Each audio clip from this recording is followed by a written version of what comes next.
大家好，欢迎来到学识 Plus。这次我要向大家介绍由本田健先生所著的《犹太大富豪的教诲》这本书。我之所以读这本书，是想弄清楚成为有钱人真正的意义。作者本田健先生，他以幸福、金钱、人生使命等主题闻名，是一位在全球范围内都极受欢迎的畅销书作家。他对灵性领域也有很深的造诣。本书的核心是告诉我们如何成为一个幸福的有钱人。首先是第一部分，忘掉金钱这件事。作者与那位老人相遇，是在他1年美国留学即将结束的时候。当时年仅20岁的他，受志愿团体的邀请前往美国，在佛罗里达的养老院巡回演讲，主题是日本文化与和平。与此同时，作者也拜访了当地一些成功的企业家和艺术家，采访他们成功的秘诀。因为他并不想像回国后的朋友们那样进入大企业工作，而是希望独立创业。所以在美国期间，无论如何都想弄清楚他们成功的秘密。离回日本只剩下不到1个月的时间，如果就这样回国，一定会被周围人的求职节奏所吞没。他每天都在思考，必须要抓住一个能改变人生的契机。就在演讲结束后，一位气质高雅、身材矮小的老人走过来，对他说演讲非常精彩，希望能向作者表示感谢。那位自称格拉的犹太老人提出，想在第2天中午请他吃饭。那时的作者完全没有想到，这次相遇会彻底改变他的人生。按照他给的地址驱车前往，那里是佛罗里达州中，即便在富人区中，也属于顶级富豪聚集的豪宅地段。驶入指定地址的车道后，一座巨大的宅邸终于映入眼帘。管家用一句“我们已经恭候多时了”的礼貌问候迎接了他。被带进书房后，看到整整一面墙都摆满了密密麻麻的书籍。几天前看起来朴素不起眼的那位老人，此刻无论怎么看，都毫无疑问是此生见过的最顶级的富豪之一。你能来真是太好了。离开日本已经多少年了？在你出生之前，我曾去过神户。他出生于奥地利的犹太家庭，在实业家父亲的严格培养下取得了商业上的成功。但随着纳粹势力的崛起，他被迫离开欧洲，经由西伯利亚、日本，最终移居美国。他在纽约的钻石生意中获得成功，随后投身房地产行业，在全美各地经营酒店和购物中心，成为名副其实的大富豪。这样的人几乎不可能再有第2次结识的机会。如果要问成功的秘诀，除了他，再也找不到更合适的人选。想到这里，作者立刻采取了行动。他说，我想回日本创业，走上独立之路，请务必把您的成功秘诀交给我。只要是您说的，我什么都愿意做。他沉默了一会儿，然后说道，只要你能通过我出的测试就行。他的测试内容是，在3天之内收集1000个人的签名。签名内容是我真心支持这位年轻人在人生中获得成功。说实话，当场就愣住了。1000个人，这是一个难以想象的数字。起初，作者在购物中心里像做拉客推销一样，笑脸盈盈地主动和路人搭话，但人们都用怀疑的目光看着，不断地躲开。结果第1天只拿到了区区几十个人的签名。很明显，如果不从根本上改变做法，3天内收集到1000个签名根本不可能。在绝望的情绪中被击垮的同时，也认真思考起新的策略。必须要有一种让人心甘情愿主动帮忙签名的机制。到底该做什么呢？这时想到一个办法，赠送折纸鹤。你好，我是从日本来的学生，如果赢不了这场游戏，我就不能回国，可以帮帮我吗？只要签个名字就好。作为谢礼，我会送你一只我亲手折的纸鹤。效果立竿见影，转眼间就开始不断收到签名。结果只用了半天时间，就成功收集到了1000个签名。当他看到那一份手写的签名名单时，格拉先生满意地看着他，这么短的时间内就完成了，干得好！真了不起，没想到你能这么快做到，算是新纪录了。像你这样聪明的年轻人，一定能理解我接下来要说的话。你看看这份名单，1000个原本互不相识的美国人，正在为你的成功而应援，被人信任，被人支持。只要你能把这2点做好，无论做什么，都会成功。如果你愿意的话，就在这里住一阵子吧。房间多的是，我和妻子2个人住着也有点寂寞。这段时间，我们可以慢慢聊很多事情。就这样，那位改变他命运的导师的课程正式开始了。期待已久的课程在第2天早晨开始了。他首先问：我想先问你一件事，你为什么那么渴望成功？作者回答说：如果想改变社会，不成功不变有钱是不可能的。是的，正是如此。那如果只要能改变社会，就算你一辈子穷困潦倒也无所谓吗？你真正的心里话是什么？改变社会当然很重要，但其实你更想成为一个足以改变社会的大人物吧？你想成为那种强大到令人敬仰的成功者，对吧？他说：其实我年轻的时候也和你想的一模一样，后来被我的老师指出这一点。如果你真的想成功，最初的动机非常重要，一旦动机偏了，人生就会变得一团糟。如果是为了力量而去追求成功，你就会陷入无休止的权力游戏；如果是为了获得别人的尊敬，你就会坠入渴望被关注的地狱。这样一来，不管你在社会上多么成功，你都永远不可能真正幸福，因为仅仅成功是无法带来幸福的。如果你想要幸福的成功，就必须专注于活出真正的自己，并且暂时忘掉金钱和成功这件事。那如果忘掉金钱，那要怎么成为有钱人呢？他说：你太执着于金钱了，执着于金钱是不可能成为幸福的有钱人的。幸福的有钱人是以一颗白纸般的心活着的，他们如实的看，如实的听，按照内心真实的感受去生活。而绝大多数人只看自己想看的，只听自己想听的，以为自己活得很像自己，其实却是在过着别人期待的人生。你明白我在说什么吗？要成为一个幸福的有钱人，就必须过上真正属于自己的人生。只有那些能够巧妙地忘记成功的人，才能既成功又幸福。认识自己，去做自己真正热爱的事情。第一步就是认识自己。许多年轻人在还没弄清楚我是谁的情况下，就拼命想成为别人期待的某种人，结果在混乱中度过一生。明明拥有设计方面的天赋，却因为学习成绩好，就跑去读法律学校，到头来人生变得越来越乏味，整个人像是被抽空了灵魂。如果当初能认识自己，并且追逐自己真正喜欢的事，本来是不会变成那样的。那些忘记追逐梦想，选择所谓稳定人生的人，说的夸张一点，等于是亲手给自己判了一辈子过无聊人生的无期徒刑。认识自己这件事，看似绕远路，其实收获远比想象中大。因为如果不知道自己是谁，无论在社会上取得多大的成功，都不可能真正幸福。那如果想要幸福的成功，到底该怎么做呢？如果想幸福的成功，就把你最喜欢的事情当成工作。这么简单的说，真的可以吗？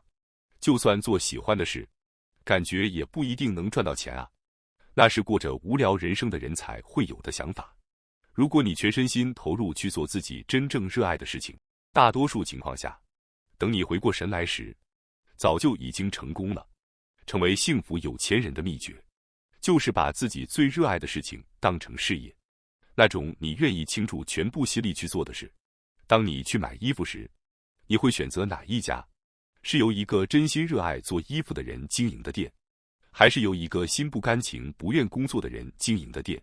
答案不言而喻。人们会被那些充满生命力、充满热情的活着的人所吸引，并且发自内心的想要支持他们。所以，如果你想在人生中获得成功，变得富有，首先要找到一件能够让你倾注灵魂的事情，并把最大的能量投入其中。可惜的是，大多数人并没有去做这件事。作者问：现在还找不到自己真正喜欢的领域，该怎么找到喜欢的事情呢？你一直没有做自己喜欢的事，而是不断迎合周围的期待，活到现在。如果长期过着把别人的期待完成得很好的人生，自然就会不知道自己到底是谁。在这样的状态下，你当然连靠做喜欢的事生活这种念头都想象不出来。所以我才说，你需要的是人生的康复训练，不用想得太严重。处方其实很简单，在日常生活中，一点一点去做自己喜欢的事。回想一下，从小到大你真正喜欢过什么，然后去尝试做做看。你很可能会在意想不到的地方找到属于你人生的线索。接下来是第二部分，擅长的事与喜欢的事的区别。一般人往往会把擅长的事和真正喜欢的事混为一谈。许多美国的经营者都患上了一种叫做做自己擅长事情的兴奋症。隐藏在背后的动机，往往是想被人看作大人物，或是想感受那种我在拼命活着的刺激感。但他们所做的，并不是自己真正喜欢的事，而只是自己擅长的事而已。那是不是说，只要还感到兴奋、激动，就还不算是真正喜欢的事呢？真正喜欢的事，往往是更安静、更平稳的。即使周围的人不评价你、不认可你，你也会觉得只要做这件事本身就快乐得不得了。你会忘记时间的流逝，哪怕没有掌声，哪怕赚不到钱，只要做着就会感到开心，那才叫真正的喜欢。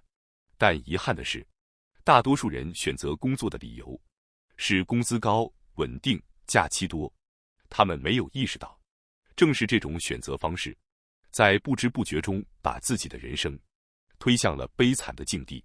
在决定把自己讨厌的事情当成工作的那一瞬间，本质上你已经给自己判了无期徒刑。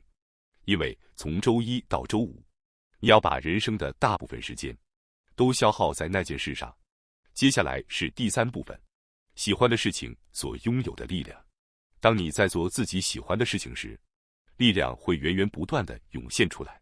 你会经历各种不可思议的相遇，机会也会接连不断地出现。人会进入一种所谓运气很好的状态，只要顺着这股流动前进，你就会感觉自己的人生仿佛被引导着一般。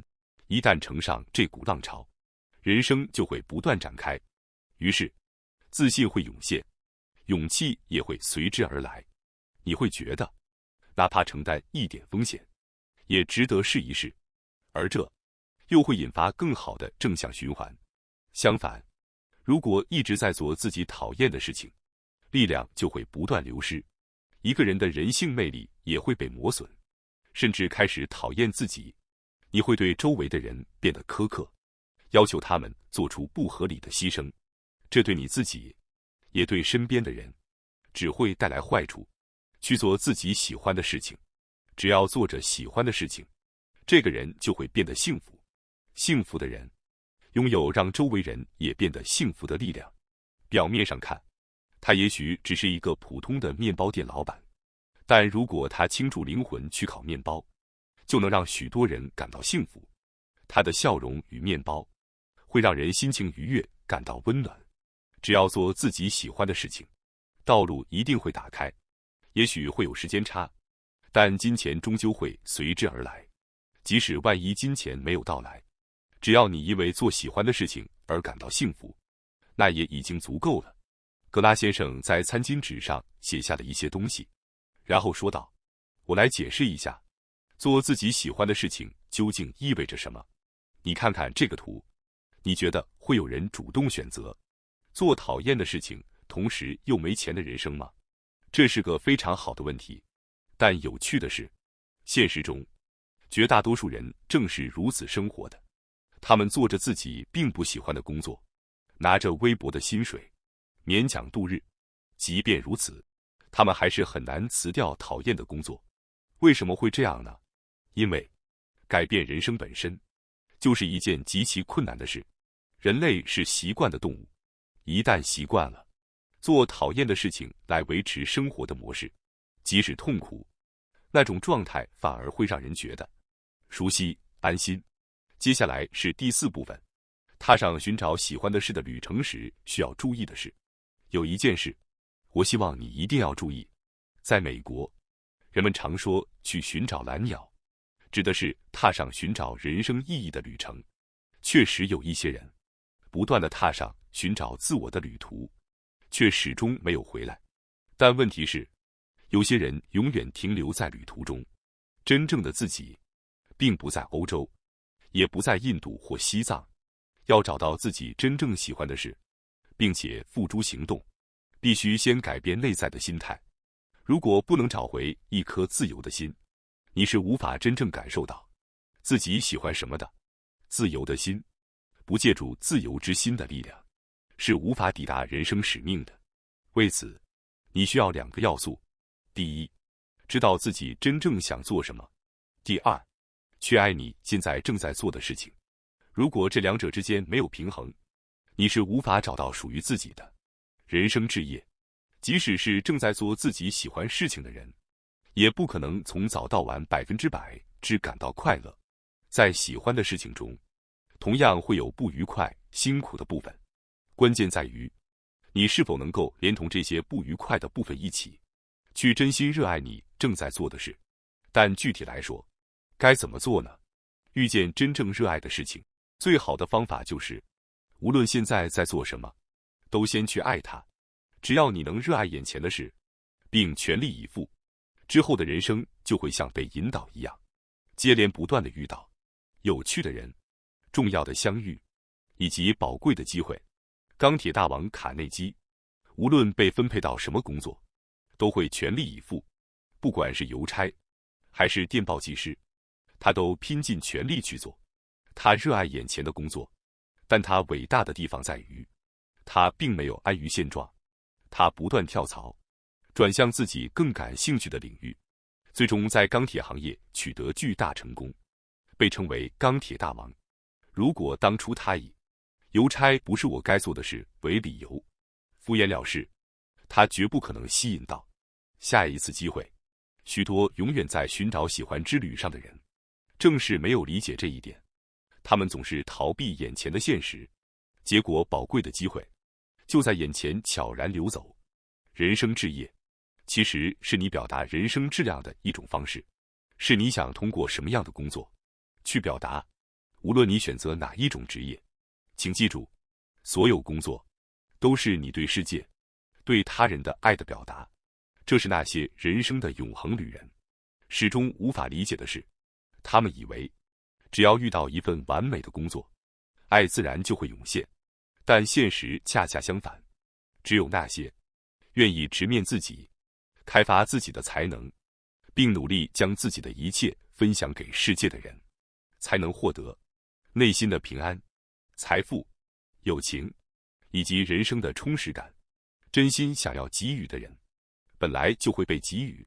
他继续说道，你一定会经历很多失败，但关键在于，你能从失败中学到多少，又能以怎样的姿态重新站起来。只要你不承认自己失败，人生这场游戏里，你就没有输。记住这一点，无论跌倒多少次，一定要站起来。你拥有从任何失败中学习的智慧，以及再次站起来的勇气。而且，看到这样的你，一定会有很多人因此而获得勇气。等你成功之后，记得去支持他们，珍惜眼前正在做的事，在热爱中前行吧。感谢大家收看今天的节目。如果你喜欢我们分享的内容，记得点赞、订阅并开启小铃铛通知，第一时间获取我们的更新。在下次的节目中，我们将继续为大家分享更多有益的内容。再次感谢大家的支持，我们下期再见。